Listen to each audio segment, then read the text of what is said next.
আজ আমরা এমন এক বিষয় নিয়ে আলোচনা করব যা শুনলে আপনার বুক গর্বে ভরে উঠবে এবং আপনি বুঝতে পারবেন কেন বর্তমান বিশ্বে ভারতের ডিপ্লোমেসি বা কূটনীতিকে বিশ্বের সবচেয়ে বড় ল্যাঠাল বা মারাত্মক অস্ত্র হিসেবে দেখা হচ্ছে। আপনারা কি লক্ষ্য করেছেন গত কয়েক বছরে ভারতের বৈদেশিক নীতি বা ফরেন পলিসিতে এক আমূল পরিবর্তন এসেছে? যে দেশগুলোকে একসময় ভারত স্যার বলে সম্বোধন করত, আজ সেই দেশগুলোই ভারতের কাছে রেড কার্পেট পাওয়ার জন্য রীতিমতো লাইন দিচ্ছে। ভারতের পররাষ্ট্রমন্ত্রী এস জয়শঙ্কর আন্তর্জাতিক কূটনীতির সমস্ত পুরনো প্রোটোকল ভেঙে চুরমার করে দিয়েছেন। ভারত এখন আর অনুরোধ করে না, ভারত এখন শর্ত দেয়। আজ আমরা এমন এক 4 লেয়ার ডিপ্লোমেসি বা 4 স্তরের কূটনীতি নিয়ে আলোচনা করব, যা মোদী সরকার অত্যন্ত সুপরিকল্পিতভাবে বাস্তবায়িত করেছেন। এই নতুন ব্যবস্থায় প্রোটোকলকে আর শুধুমাত্র সৌজন্য হিসেবে দেখা হয় না, একে দেখা হয় একটি উইপেন বা অস্ত্র হিসেবে। আপনি যদি ভারতের সাথে বন্ধুত্ব করেন তবে আপনার জন্য রয়েছে সর্বোচ্চ সম্মান, কিন্তু যদি আপনি ভারতকে তুচ্ছতাচ্ছিল্য করেন বা ভারতের ন্যাশনাল ইন্টারেস্টে আঘাত করেন তবে আপনার জন্য ভারতের ডিপ্লোম্যাটিক ফ্রিজ বা হিমাগার তৈরি রাখা হয়েছে। এটি কোনো কাকতালীয় ঘটনা নয়, এটি একটি new language of power. Bharat এখন এমন এক পর্যায়ে পৌঁছেছে যেখানে আমরা আর পশ্চিমা বিশ্বের দেওয়া হিউম্যান রাইটস বা ডিপ্লোমেসির লেকচার শুনতে রাজি নই। আমরা দেখেছি কিভাবে ইউরোপ এবং আমেরিকা দীর্ঘকাল ধরে ভারতকে মাইনরিটি ইস্যু বা জলবায়ু পরিবর্তনের দোহাই দিয়ে দমিয়ে রাখার চেষ্টা করেছে, কিন্তু আজ সেই ইউরোপই ভারতের দরজায় কড়া নাড়ছে।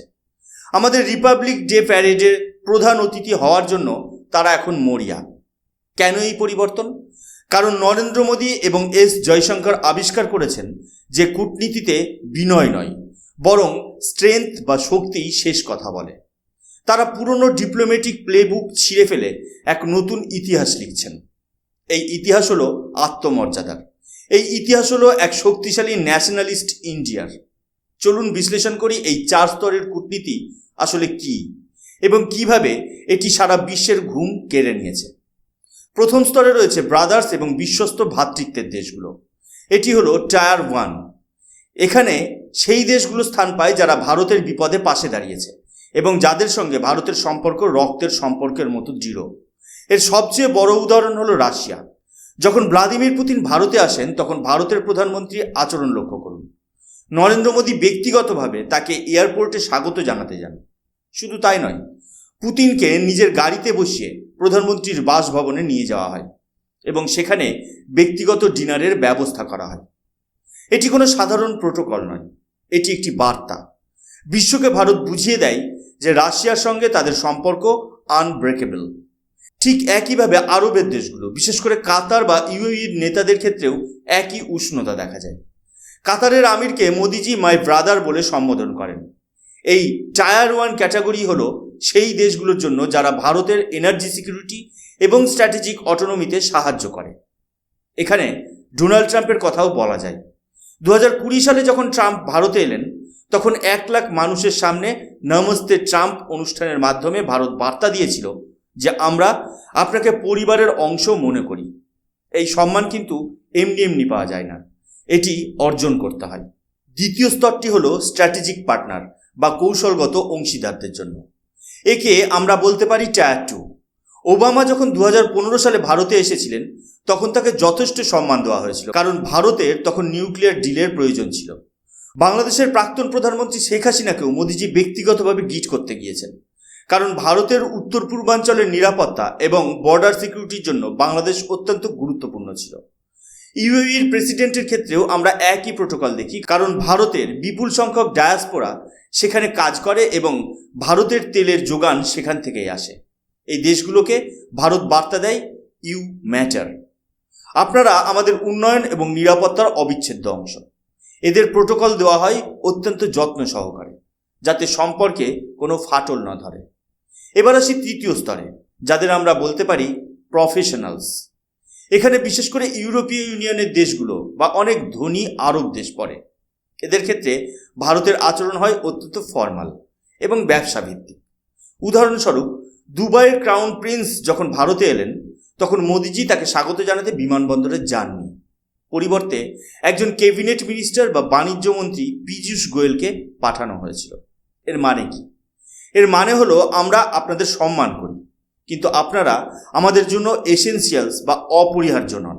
আপনাদের অতটুকুই প্রোটোকল দেওয়া হবে যতটা আপনারা ডিজার্ভ করেন। ভারতের বাণিজ্য এবং বিনিয়োগের প্রয়োজন আছে বলেই আমরা আপনাদের সাথে বসছি, তার থেকে বেশি কিছু নয়। জার্মানির চ্যান্সেলর বা ইউকের প্রধানমন্ত্রী ভারত সফর লক্ষ্য করুন। তাদের দিল্লিতে কোনো বিশেষ সম্মান দেওয়া হয়নি।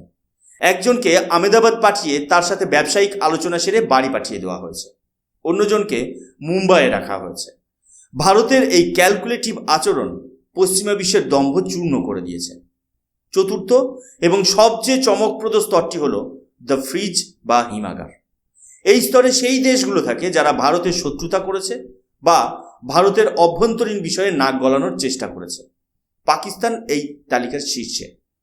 2019 এবং 2024 সালের শপথ গ্রহণ অনুষ্ঠানে ভারত সমস্ত প্রতিবেশীকে ডাকলেও পাকিস্তানকে আমন্ত্রণ জানায়নি। এটি ছিল একটি সিস্টেমেটিক এক্সক্লুশন। পাকিস্তানকে ভারত বুঝিয়ে দিয়েছে যে তোমাদের অস্তিত্ব আমাদের কাছে এখন অর্থহীন। কিন্তু পাকিস্তানের থেকেও বড় উদাহরণ হলো কানাডার প্রধানমন্ত্রী জাস্টিন ট্রুডো। 2018 সালে যখন তিনি ভারতে এলেন, তখন তাকে বিমানবন্দরে স্বাগত জানাতে পাঠানো হয়েছিল একজন জুনিয়র এগ্রিকালচারাল মিনিস্টারকে। ভারতের প্রধানমন্ত্রীর পক্ষ থেকে কোনো ওয়েলকাম টুইট ছিল না, কোনো আলিঙ্গন ছিল না। এমনকি বায়োল্যাটারাল মিটিং রাখা হয়েছিল সফরের একেবারে শেষে, মাত্র কয়েক মিনিটের জন্য। যখন মোদিজি জাপানের প্রধানমন্ত্রীর সাথে আহমেদাবাদের রাস্তায় ঘুরে বেড়াচ্ছেন, তখন ট্রুডো একা আগ্রা বা পাঞ্জাব ঘুরে বেড়াচ্ছেন। একেই বলে ডিপ্লোম্যাটিক স্নাবিং। কানাডার মিডিয়া তখন চিৎকার করে বলেছিল যে এটি ভারতের পক্ষ থেকে একটি শাস্তি। কেন? কারণ কানাডা সরকার ভারতের নিরাপত্তার জন্য হুমকিস্বরূপ খালিস্তানি উগ্রবাদীদের প্রশ্রয় দিচ্ছিল। ভারত পরিষ্কার বুঝিয়ে দিয়েছে, আমাদের মাটিতে দাঁড়িয়ে আমাদের ক্ষতি করার পরিকল্পনা করলে তোমাদের জন্য দিল্লির দরজা বন্ধ। একই অভিজ্ঞতা হয়েছে আমেরিকার প্রেসিডেন্ট জো বাইডেনেরও। G20 সামিটে বাইডেন যখন ভারতে এলেন, তাকে বিমানবন্দরে স্বাগত জানাতে কোনো বড় নেতা যাননি। তাকে সরাসরি ভেন্যুতে অর্থাৎ ভারত মণ্ডপমে রিসিভ করা হয়। কোনো একক প্রেস কনফারেন্সের সুযোগ দেওয়া হয়নি। বাইডেন এতটাই অস্বস্তি বোধ করেছিলেন যে সামিট শেষ হওয়ার আগেই তিনি ফিরে গিয়েছিলেন। এর কারণ কি ছিল? কারণ আমেরিকা বারবার ভারতকে হিউম্যান রাইটস এবং রিলিজিয়াস ফ্রিডম নিয়ে জ্ঞান দেওয়ার চেষ্টা করছিল। ভারত বুঝিয়ে দিয়েছে যে আপনাদের লেকচার আমাদের কাছে গুরুত্বহীন। আমেরিকা চাইছিল ভারত যেন রাশিয়ার বিরুদ্ধে কথা বলে এবং তেল কেনা বন্ধ করে দেয়, কিন্তু ভারত নিজের ন্যাশনাল ইন্টারেস্ট বজায় রেখেছে। এস জয়শঙ্করের কূটনীতিতে কোনো আনকন্ডিশনাল পার্টনারশিপ নেই। আপনি যদি আমাদের সম্মান দেন, তবেই আমরা আপনাদের সম্মান দেব। ভারতের এই নিউ ডিপ্লোমেসি বা নতুন কূটনীতির অন্যতম মাস্টারস্ট্রোক ছিল G20 সামিট। চীন এবং শি জিনপিং ভেবেছিলেন যে তারা যদি ভারতে না আসেন তবে সামিট ব্যর্থ হবে। শি জিনপিং সচেতনভাবে অনুপস্থিত ছিলেন, কারণ তিনি ভারতের ক্রমবর্ধমান শক্তি সহ্য করতে পারছিলেন না। কিন্তু মোদিজি কি করলেন? তিনি G20কে G21 বানিয়ে দিলেন। আফ্রিকার ইউনিয়নকে এই শক্তিশালী গোষ্ঠীর স্থায়ী সদস্য করে নিলেন। এটি এমন এক চাল ছিল যা চীনের হাত থেকে পুরো আফ্রিকান মহাদেশকে ছিনিয়ে নিল। চীন যদি এর বিরোধিতা করত, তবে পুরো আফ্রিকা তাদের শত্রু হয়ে যেত, আর যদি সমর্থন করত তবে সেটা হতো ভারতের জয়। শেষ পর্যন্ত চীনকে নতি স্বীকার করতে হয়েছে। ভারত নিজেকে ভয়েস অফ গ্লোবাল সাউথ হিসেবে প্রতিষ্ঠিত করেছে এবং চীনকে এই মঞ্চে ইররিলেভেন্ট করে দিয়েছে। এখানে ফ্রান্সের প্রেসিডেন্ট ইমানুয়েল ম্যাক্রোর কথা না বললে আলোচনা অসম্পূর্ণ থেকে যাবে। ফ্রান্সের সাথে ভারতের সম্পর্ক এক অনন্য উচ্চতায় পৌঁছেছে। ম্যাক্রো যখন ভারতে আসেন, তাকে হয়তো বিমানবন্দরে মোদিজি রিসিভ করতে যাননি, কিন্তু যাওয়ার সময় মোদিজি নিজে তাকে ড্রপ করতে গিয়েছিলেন। এই সিম্বলিজম অত্যন্ত গুরুত্বপূর্ণ। এর মানে হলো, আমরা আপনাকে বিদায় জানাতে পেরে আনন্দিত, কারণ আমাদের সম্পর্ক অত্যন্ত গভীর এবং বিশ্বাসযোগ্য। ফ্রান্স কখনো ভারতকে মুসলমানদের অধিকার বা অভ্যন্তরীণ গণতন্ত্র নিয়ে জ্ঞান দিতে আসে না। তারা ভারতের স্ট্র্যাটেজিক অটোনমিকে সম্মান করে। তারা আমাদের রাফেল বিমান দিচ্ছে, নিউক্লিয়ার টেকনোলজি দিচ্ছে। তাই ভারতও তাদের জন্য হৃদয়ের দরজা খুলে রেখেছে। ভারতের এই কূটনীতির মূল মন্ত্র হল respect is earned, not assumed. আপনার গৌরবময় ইতিহাস থাকতে পারে, আপনি বিশ্বের সবচেয়ে বড় শক্তি হতে পারেন, কিন্তু তার মানে এই নয় যে ভারত আপনার সামনে মাথা নত করবে। ভারতের বর্তমান ফরেন পলিসি অত্যন্ত ট্রানজেকশনাল। এখানে কোনো চিরস্থায়ী বন্ধু বা চিরস্থায়ী শত্রু নেই। 2019 সালে ভারত যখন শি জিনপিংকে মহাবলীপুরমে স্বাগত জানিয়েছিল, তখন আশা ছিল যে চীনের সঙ্গে সীমান্ত সমস্যার সমাধান হবে। কিন্তু যখন চীন আমাদের বিশ্বাস ভঙ্গ করলো, তখন ভারত এক মুহূর্ত সময় নষ্ট করেনি তাদের যোগ্য জবাব দিতে। আজ আন্তর্জাতিক মঞ্চে ভারত আর সফট পাওয়ার নয়, বরং এক ডিসিসিভ পাওয়ার হিসেবে আবির্ভূত হয়েছে।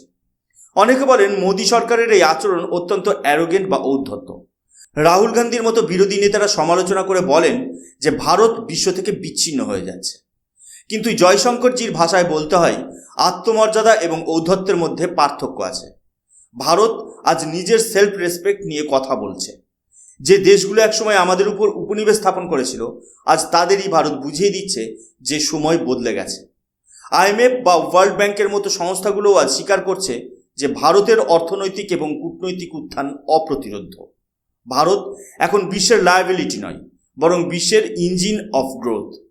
ভারতের এই জাতীয়তাবাদী কূটনীতি বা ন্যাশনালিস্ট ডিপ্লোমেসি আজ প্রত্যেক ভারতীয়র কাছে গর্বের বিষয়।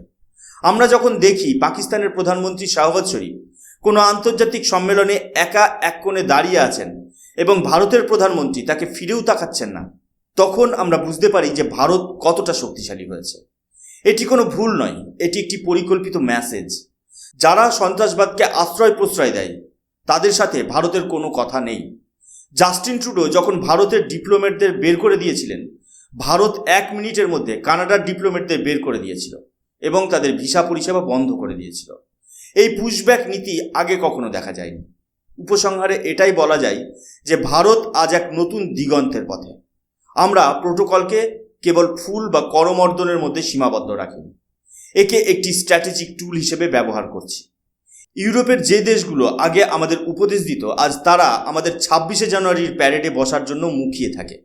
কেন? কারণ তারা জানে ভারতের বাজার এবং ভারতের বন্ধুত্ব ছাড়া 21শ শতাব্দীতে টিকে থাকা অসম্ভব। ভারত এখন আর কারো করুণার পাত্র নয়। ভারত এখন গ্লোবাল অর্ডার নির্ধারণকারী এক দেশ। মোদী এবং জয়শঙ্করের এই জুটি ভারতকে যে উচ্চতায় নিয়ে গেছেন, সেখান থেকে ফিরে তাকানোর আর কোনো অবকাশ নেই। আপনারা কি মনে করেন? ভারতের এই কঠোর কূটনৈতিক অবস্থান কি সঠিক, নাকি আমাদের আরও নরম হওয়া উচিত? আপনাদের মূল্যবান মতামত কমেন্ট বক্সে অবশ্যই জানাবেন। এই ধরনের আন্তর্জাতিক বিষয়ের গভীর বিশ্লেষণের জন্য আমাদের চ্যানেল অদ্ভুত অথচ বাস্তবের সাথেই থাকুন। ভিডিওটি ভালো লাগলে লাইক করুন এবং বন্ধুদের সাথে শেয়ার করুন, যাতে তারাও ভারতের এই মহান উত্থানের কথা জানতে পারে। আমি সুশোভন আজকের মতো বিদায় নিচ্ছি। দেখা হবে পরবর্তী এপিসোডে। জয় হিন্দ, বন্দে মাতরম, ভারত মাতা কি জয়।